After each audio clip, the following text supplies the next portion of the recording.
안녕하세요 여러분, 레드피셜입니다. 티셔츠가 잘 안 보여. 일단 오늘 영상을 시작하기에 앞서서 지난 영상에서 제가 처음으로 여러분들께 좋아요랑 구독을 부탁드렸어요. 이 이유 때문인지는 잘 모르겠는데 제가 라이브 이벤트를 가서 뵙는 분들마다 영상 너무 잘 보고 계시다고 인사를 너무 많이 받았어요. 그래서 구걸이 좀 통하는가? 그리고 지난번 영상의 좋아요 개수가 이전 영상들과는 아예 비교도 할 수 없을 정도로 높은 비율로 좋아요를 눌러주셔서 제가 너무 힘을 많이 받습니다. 너무 감사드리는 마음으로 앞으로도 열심히 하도록 하겠습니다. 제가 얼마 전에 동생한테 카톡을 한번 받았어요. 내용은 기본적으로는 이제 핸드 리뷰를 해달라는 얘기겠죠. 본인이 실명을 열어도 된다고 했기 때문에 카톡을 전체적으로 보여드릴게요. 이렇게 왔습니다. 라디오 안녕하세요. 질문 하나 드려도 괜찮을까요? 하이, 질문 뭔데?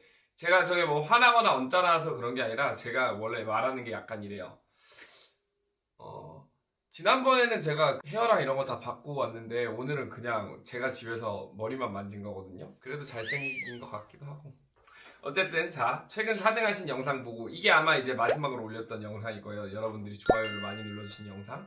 이 민호가 커뮤니티에서 오래 활동을 하고 취미처럼 유튜브를 뭐 저도 취미지만 해서 이제 성적들 올리고 하는 것들을 영상에 올렸어요. 성적 낸 거는 알고 있었는데 마지막 핸드가 궁금했었던 것 같아요. 그래서 한번 어떤 스팟이었는지 한번 보도록 할게요.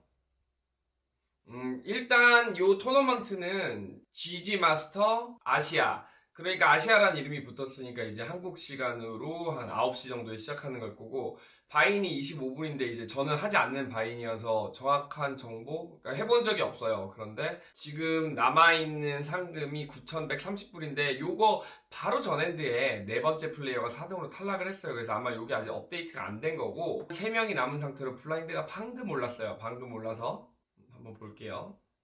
네. 오른 상태로 지금 요 플레이어는 9.9BB가 남고 1BB를 포스팅했죠. 뭐 NT 낸 게 있으니까 대충 10BB라고 볼게요.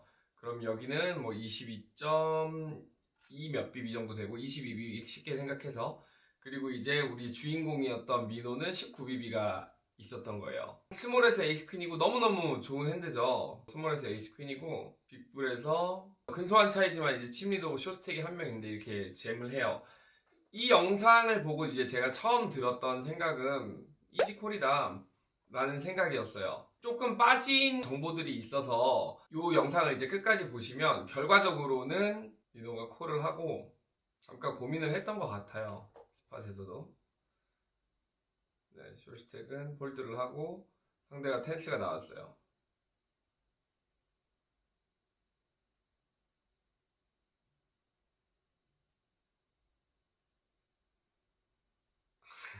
쪼고 있죠. 예, 안타깝게 저희는 머리만 봐도 아는데 킹이에요. 예, 이 머리 이쪽 여론만 봐도 킹인지 잭인지 알 수 있어요.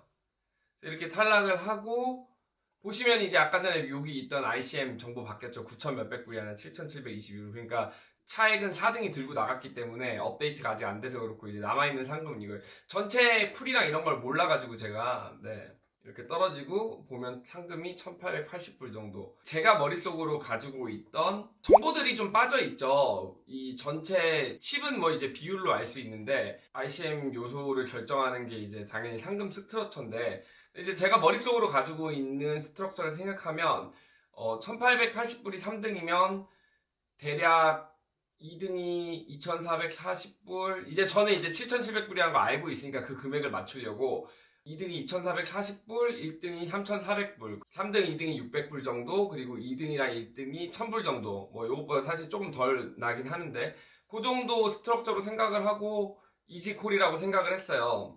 그래서 제가 ICMI저로 돌려봤어요, 스팟을. 이제 스택은 제가 후에 말씀드리겠지만 정확한 스택을 입력을 했고요. 라고 얘기했는데 지금 요게 빠져있네요. 야, 제가 생각한 스트럭처를 바탕으로 버튼에 있는 칩리더가 22.1bb를 잼을 해요. 그리고 스몰 블라인드에 있던 미노 히어로가 에이스 퀸 업셋을 바라보고 있는데, 제가 생각했던 스트럭처를 가지고 요거를 집어넣어 봤어요. ICMI저에서 결과값을 보면 이지콜이라고 보여줬었거든요. 플러스 0.38. 많은 영상에서 말씀드렸지만 이 정도 수치면 거의 슬램덩크기 때문에 아주 쉬운 콜이 될 거예요. 자, 이렇게 하고 끝나면 에이스 퀸 업스으로 콜하는 게 뭐 맞는 선택이었으니까 문제가 없다. 사실 우리가 핸드 리뷰를 하는 이유는 이게 아니거든요. 상대방이 어떤 레인지로 버튼에서 올인을 하고 있었을까. 그런 다음에 우리가 에이스 퀸을 콜하는 건 알겠는데 가장 마지널하게 아래쪽에서는 어디서 콜을 하고 있을까. 이런 것들을 사실 생각을 해봐야 돼요. 이렇게 되면 질문이 계속해서 떠오르거든요. 저 같은 경우에는 자, 버튼이 어떤 레인지로 셔브를 하고 있었을까? 33%를 하고 있었어. 33%에 이렇게 많은 핸드들이 포함이 돼요. 그런데 또 드는 생각은 과연 아무리 경험이 없더라도 에이시즈 킹스처럼 좋은 핸드들을 22BB를 그냥 잼을 할까? 생각해보면 안 할 것 같단 말이에요. 실제로 큰 사이징의 잼에는 굉장히 좋은 핸드들이 좀 빠져있는 경우가 많아요. 이거는 경험이 많은 사람이든 적은 사람이든 공통적으로 나타나는 특징이에요. 그래서 만약에 우리가 그런 생각을 한다면 이 잼하는 레인지를 33%를 과연 저 플레이어가 킹사 수딧, 뭐 잭파 수딧, 잭케이 수딧 이런 핸드까지 잼을 하고 있을까라는 의문을 당연히 가져볼 수 있겠죠. 그리고 우리가 콜을 할 때 이런 마지널한 핸드들이 만약에 상대방이 저런 핸드들 중에서 조금이라도 덜 셔브하고 있다면 우리가 과연 어떻게 해야 될까? 이런 고민을 가져볼 수 있어요. 그리고 만약에 상대방이 에이시즈 킹스를 절대로 또는 아주 높은 확률로 셔브하지 않는다고 우리가 가정한다면 과연 우리가 얼마나 더 콜할 수 있을지 이런 고민들을 해볼 수 있겠죠. 그래서 이런 고민들이 드니까 저는 이제 첫 번째로 정확한 스택을 집어넣고 싶었어요. 이제 스트럭처는 우리가 요 위에 보면 상단에 보면 지금 블라인드가 20만, 뭐 NT가 이제 25,000일 거예요. 12.5%짜리여서 이런 걸 이제 우리가 알고 있으니까 정확한 답을 주고 싶은 거예요. 저는 이 핸드 리뷰를 평소에는 해주지 않지만 만약에 해준다면 제가 할 수 있는 내에서는 이제 최대한 해주고 싶어서 포커크래프트에 들어가서 정확하게 참여했던 그 토너먼트를 찾았어요. 그러면은 근데 이제 여기서 제가 발견한 점은 이걸 찾다 보니까 스트럭처가 제가 생각한 스트럭처랑 조금 달라요. 3,300불, 2,500불, 1,880불 이렇게 해요. 뭐 어떻게 보면 제가 생각했던 거랑 크게 차이는 안 나요. 뭐 오차 범위가 100불 이내인데 보면은 1등 상금은 조금 내려가고 2등 상금은 조금 올라간 거를 알 수 있어요. 그러니까 사실은 100불보다는 차이가 많이 나는 거죠. 그래서 이제 이거를 본 다음에는 제가 지난번에 제가 지지마스터 하이롤러에서 1등 했을 때도 스트럭처를 보니까 페이점프들이 생각보다 작아요. 탑헤비가 아니라는 거죠. 여러분들이 만약에 라이브 토너먼트를 가게 되면 1등 상금이 막 25% 이래요. 25%. 가끔 막 30%도 있고 조금 광고용으로 막 40% 이렇게 돼 있는 것도 있어요. 굉장히 큰 차이가 있죠. 이제 당연히 정확한 정보를 주고 싶으니까 이제 보시면 여기 스택 사이즈가 1027만 5천 5천 정도는 괜찮은 것 같아요. 그래서 이제 이거는 거의 완벽하게 맞췄고 처음에 넣어놨던 스트럭처에서 정확한 스트럭처를 다시 한번 입력을 해봤어요. ICMI저를 돌려보니까 에이스 퀸 업스시 폴드가 나와요. 그쵸? 그러면 처음에 생각했던 스트럭처를 보고 이거 완전 스냅콜이야. 왜냐면은 제가 생각한 스트럭처 내에서는 스냅콜이었어요. 실제로도 여러분들이 수치를 보면 0.38이 나오는데 완전 스냅콜이죠. 그런데 보니까 마이너스 0.06이에요. 우리가 콜하는 레인지가 완전히 바뀌고 있죠. 버튼이 셔브하는 레인지도 바뀌고 있어요. 버튼이 셔브하는 레인지가 3% 정도 늘었죠.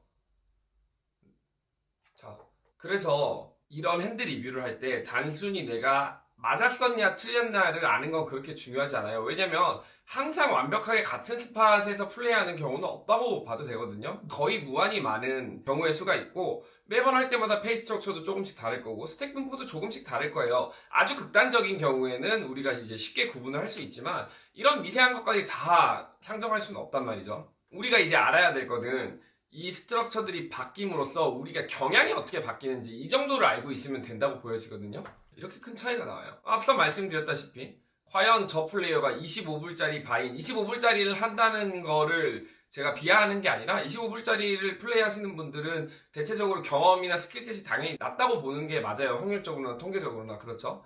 과연 이분이 이런 거를 다 잼하고 있을까? 에이시즈 킹스를 다 잼하고 있을까? 이런 의문이 들죠. 근데 이제 여기서 조금 더 나아가서는 사실 제가 궁금했던 거는 이게 아니에요. 우리가 ICM 프레셔를 그러면 페이점프가 비교적 적은 탑 헤비하지 않은 이런 스트럭처에서 우리가 이 정도로 프레셔를 받고 있으면 우리가 과연 상대방이 아주 쇼스택일 때 또는 아까 전에 스트럭처에서 더 탑 헤비한 스트럭처에서 이렇게 스냅콜이 나왔는데 만약에 상대방이 10BB 그러니까 이제 화면상에서는 9.9BB로 나왔죠. 9.9BB가 아니라 1.9BB면 코라라고 나올까? 이런 질문들을 계속해서 해야 하거든요. 그쵸? 그래서 저는 실제로 다 돌려봤어요.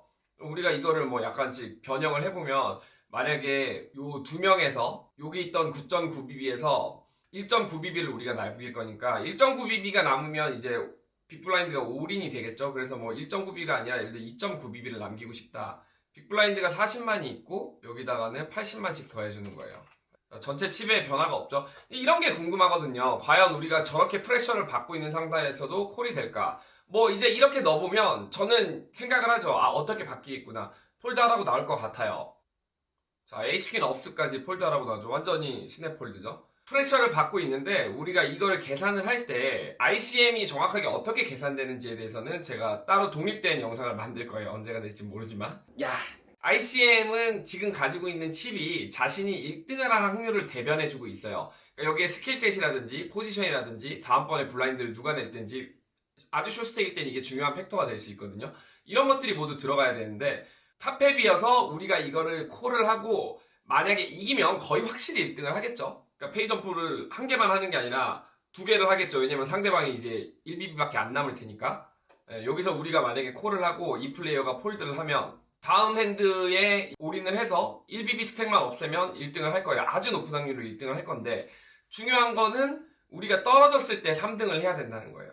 그래서 이런 핸드들로 폴드를 하고 있어요. 그리고 아마도 이런 약간 마지널한 핸드 있는 핸드까지 좀 폴드를 하지 않을까 싶어요. 이렇게 계속해서 질문을 하다 보니까 아주 짧게 저 대답을 제가 에이스 퀸 업 코리아 매우 스탠다드야 라고 하고 대답해 줄 수도 있었던 건데 이거는 제가 페이스 스트럭처를 잘못 알고 있었고 중요한 거는 질문을 한 민호가 저에게 이런 정보들 하다못해 이런 창이라도 하나 띄워줬어야 되는데 제가 창 한번 보여드릴게요. 로비 창을 이런 창이라도 하나 띄워서 과연 몇 명이 참가하고 전체 플레이되고 있는 칩이 얼마고 프라이즈 풀이 얼마인지 정도는 알려줬어야 되는데 이런 것들의 정보가 부족한 경우가 많죠. 그래서 이제 제가 답변을 하면서 민호에게 아주 장문의 답변을 해줬어요. 이런 식으로 답변을 해줬어요. 제가 여러분들께 핸드 히스토리에 대해서 리뷰를 하지 않는 이유를 제목으로 삼았는데 질문들을 많이 받아요. 카카오톡 연락처를 어떻게 받았는지 모르겠는데 모르는 분들이 연락이 오는 경우가 있어요. 아는 분들이 제가 그러니까 제 자의로 카카오톡이나 연락처를 전달해 드린 경우에는 만약에 질문을 하시면 뭐 거절을 하더라도 정중하게 거절을 하고 그 다음에 답변을 제가 할 수 있는 한에서는 이렇게 해드리는데 모르는 분들이 올 때가 있어요. 전혀 모르는 분들인데 대부분의 경우에는 굉장히 예의 바르게 뭐 인사하고 저는 누굽니다. 이런 거 궁금해서 연락드렸습니다. 뭐 잘 보고 있습니다.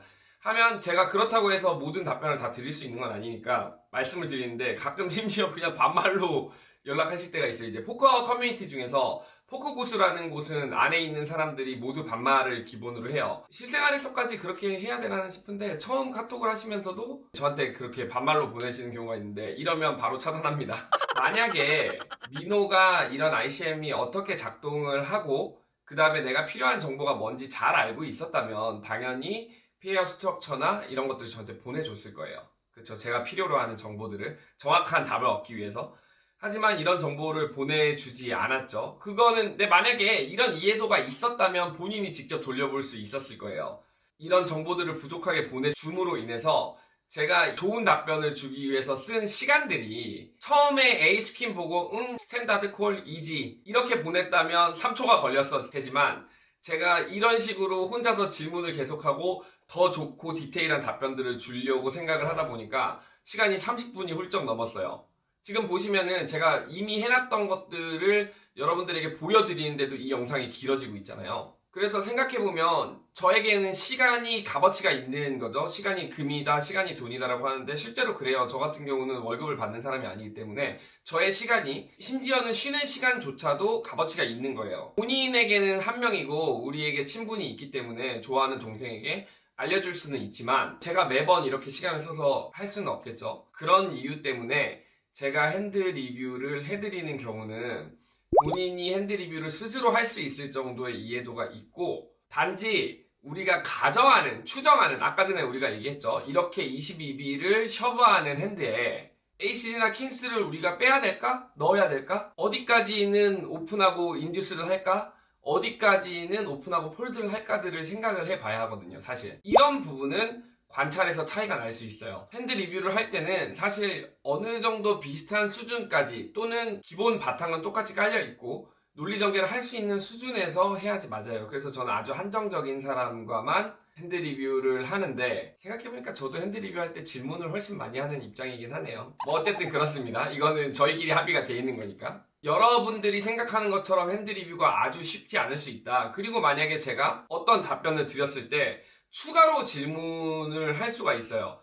그러면은 이 경우에는 어떻게 해요? 그러면은 제 핸드가 이거였을 때는 어떻게 해요?